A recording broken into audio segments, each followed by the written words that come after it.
उन्होंने अपने भतीजे को लगा रखा है नरेश कुमार, जिसमें एक्ट लगा हुआ है 3 साल से, और अगली तारीख है 17 साल।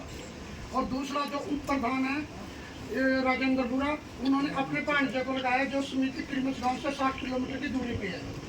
और तीसरा है संजू लंबरदार, जो उसने भी अपने भतीजे को लगाया और जो पैसे से वकील है, एक तरफ वकालत दूसरी तरफ समिति।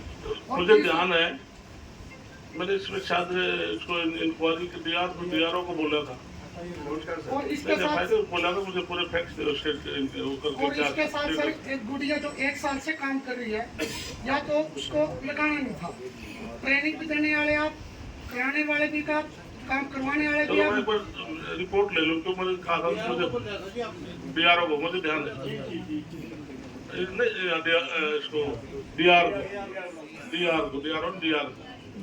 अभी आप तो उसमें जो कमेटी की तरफ से जो वकील थे उन्होंने कहा था हमें कुछ टाइम देना था रिप्लाई सबमिट करने के लिए, तो अभी तक उनका रिप्लाई आया नहीं। जैसे रिप्लाई आएगा मैं रिपोर्ट सबमिट कर दूंगा, डिसीजन दे दूंगा। ये सब एक फॉर्मेलिटी है सर। अभी मैंने ज्ञापन में निकाला था कल अखबार में, तो उन्होंने जीएम साहब ने भी नाम में लिख रखा है कि मैंने भर्ती को रद्द कर दिया, और इन्होंने पिछली बैठक में मैनेजर को सस्पेंड किया, 29 तारीख को मैनेजर को सस्पेंड किया और 9 तारीख को बहाल कर दिया।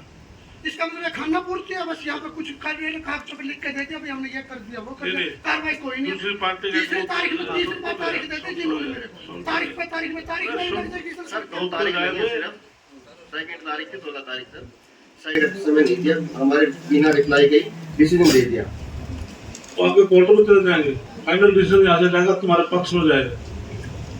सब पक्ष तो मिस्त्री 16 जब तक इसका डिसीजन ना हो तो आपने रीस्टेट क्या क्यों किया उसको? सर वो मैंने नहीं किया, जीएम ने किया होगा, उसको सस्पेंड कर दो।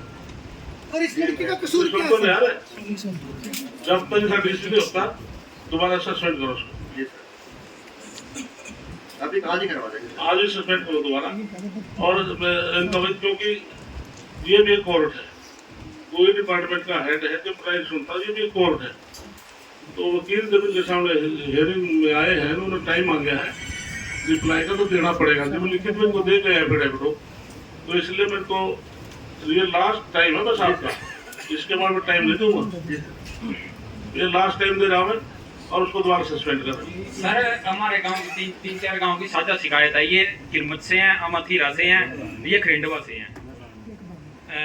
एडीसी साहब ने बोला था कि मतलब इकट्ठी हम साझा शिकायत प्रस्तुत करिए। हम 3-4 बारी हम 2-3 महीने से चक्कर काट रहे हैं सर डिपार्टमेंट के।